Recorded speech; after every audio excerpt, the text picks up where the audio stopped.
കഴിയുന്നതാണ് നിങ്ങളുടെ ഒരു സുഖകഥയാണെങ്കിലും തുടർന്നുള്ളത് ഒരു നാടകീയ അവതരണമാണ്.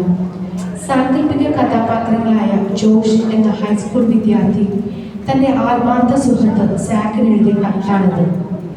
സാക്കിന് തന്റെ സുഹൃത്തായ ജോഷിനോട് യേശുക്രിസ്തുവിനെ കുറിച്ച് പറയുവാൻ ധാരാളം അവസരങ്ങൾ ഉണ്ടായിട്ടും അവൻ പറഞ്ഞില്ല. അവർ വളരെ നല്ല കൂട്ടുകാരായിരുന്നു. അവർ ഒന്നിച്ച് പന്ത് കളിക്കുമായിരുന്നു. അവർ ഇരുവരും ഒന്നിച്ചാണ് സ്കൂളിൽ പോയിരുന്നത്. പലപ്പോഴും അവർ ഒന്നിച്ച് വിരുന്ന് സൽക്കാരങ്ങളിൽ പങ്കെടുക്കുമായിരുന്നു. വളരെ പ്രധാനപ്പെട്ട പല കാര്യങ്ങളും അവർ തമ്മിൽ പങ്കുവെക്കുമായിരുന്നു. എന്നാൽ ഒരു കാര്യം സാം ജോഷിൽ നിന്നും മറച്ചു വെച്ചിരുന്നു. കർത്താവായ യേശുക്രിസ്തുവുമായി തനിക്കുണ്ടായിരുന്ന വ്യക്തിപരമായ ബന്ധത്തെക്കുറിച്ചായിരുന്നു അത്. ഈ കഥയുടെ ബാക്കി ഭാഗം വളരെ ലളിതവും പരിതാപകരവുമാണ്.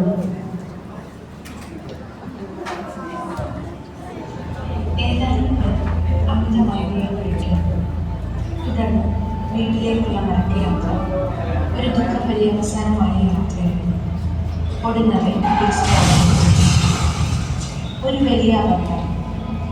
ഉടനെ അത് സംഭവിച്ചു. ഒരു മരണം, തുടർന്ന് ഒരു ശവസംസ്കാരം, അനന്തരം ഒരു കത്ത്. പ്രിയപ്പെട്ട സാക്കിന്, ഞാൻ ഇന്ന് മരിച്ചു. മരണാനന്തരമുള്ള കാര്യങ്ങൾ ഞാൻ വിചാരിച്ചതിൽ നിന്ന് വളരെ വ്യത്യസ്തമാണ്. മരണം വളരെ അബദ്ധവും അസ്പഷ്ടവുമായ ഒരു ലോകമായിരിക്കും എനിക്ക് നൽകുക എന്നാണ് ഞാൻ പലപ്പോഴും കരുതിയിരുന്നത്. എന്നാൽ ഇവിടെ എനിക്ക് എല്ലാം വളരെ വ്യക്തമാണ്. ഭൂമിയിലെ എൻ്റെ ജീവിതത്തെക്കാൾ ഇത് വളരെ യാഥാർത്ഥ്യമാണ്. എനിക്ക് ആലോചിക്കാൻ കഴിയും, എനിക്ക് സംസാരിക്കാൻ കഴിയും, എനിക്ക് അനുഭവിച്ചറിയാൻ കഴിയും. ആ അപകടം നടന്ന ഉടനെ എൻ്റെ ആത്മാവ് എൻ്റെ ശരീരത്തിൽ നിന്നും വേർപെട്ടു പോകുന്നത് ഞാൻ വ്യക്തമായി അറിഞ്ഞു. ആ യാത്ര അതിവിചിത്രമായിരുന്നു. സാർ, നീ എന്നെ പിന്നിൽ നിന്നും നോക്കി വിളിക്കുന്നതായിട്ടാണ് എനിക്ക് തോന്നിയത്. അത് ഏതോ സാങ്കല്പികമായ സന്നിധി പോലെയായിരുന്നു. സമചന്ദ്രാകൃതിയിൽ ഘനദൂരമായ ഒരു തുരങ്കത്തിൻ്റെ അവസാന ഘട്ടത്തിലുള്ള പ്രകാശപൂരിതമായ ഭാഗത്തേക്ക് മരിച്ചുപോയ ആളുകൾ നടക്കുന്നു. ഏതോ രജിസ്റ്ററിൽ പേര് ചേർക്കേണ്ടതിന് എന്ന പോലെ ആ ആളുകളുടെ മുൻനിരയിലായി ഞാനും നിൽക്കുന്നതായി എനിക്ക് തോന്നി. അവർ എൻ്റെ പേരും മറ്റു വിവരങ്ങളും എന്നോട് ചോദിച്ചു. തുടർന്ന് ജീവപുസ്തകം എന്ന് അവർ വിളിക്കുന്ന ഒരു പുസ്തകത്തിൽ എൻ്റെ പേരും മറ്റും പരിശോധിക്കുവാൻ തുടങ്ങി.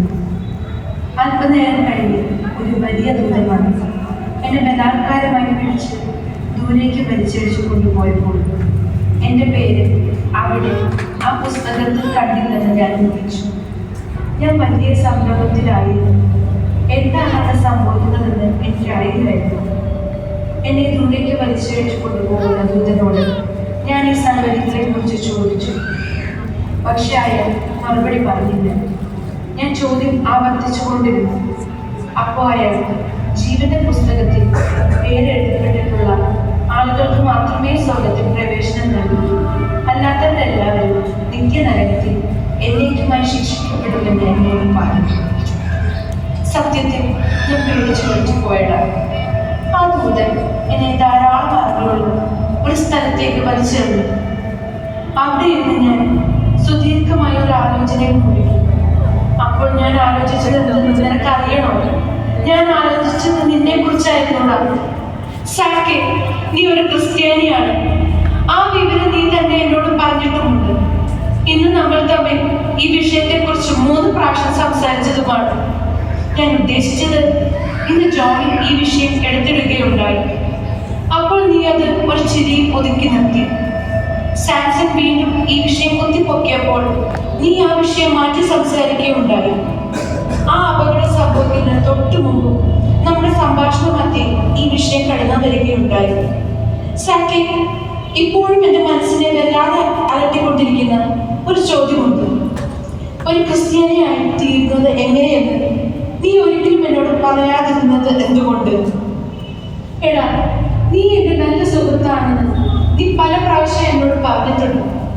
അത് ശരിയാണെങ്കിൽ യേശുക്രിസ്തുവിനെ കുറിച്ചും ഇപ്പോൾ ഞാൻ ഈ അഭിമുഖീകരിക്കുന്ന ഈ അതിഭയാനകമായ സ്ഥലത്ത് നിന്നും എങ്ങനെ എനിക്ക് രക്ഷ പ്രാപിക്കാൻ കഴിയും എന്നുള്ള കാര്യങ്ങൾ നീ എന്നോട് പറയേണ്ടതായിരുന്നു. എന്റെ ഹൃദയം നെഞ്ചിൽ വന്നിരിക്കുന്നതായി എനിക്ക് അനുഭവപ്പെടുന്നു. അഗ്നിനരകത്തിലേക്ക്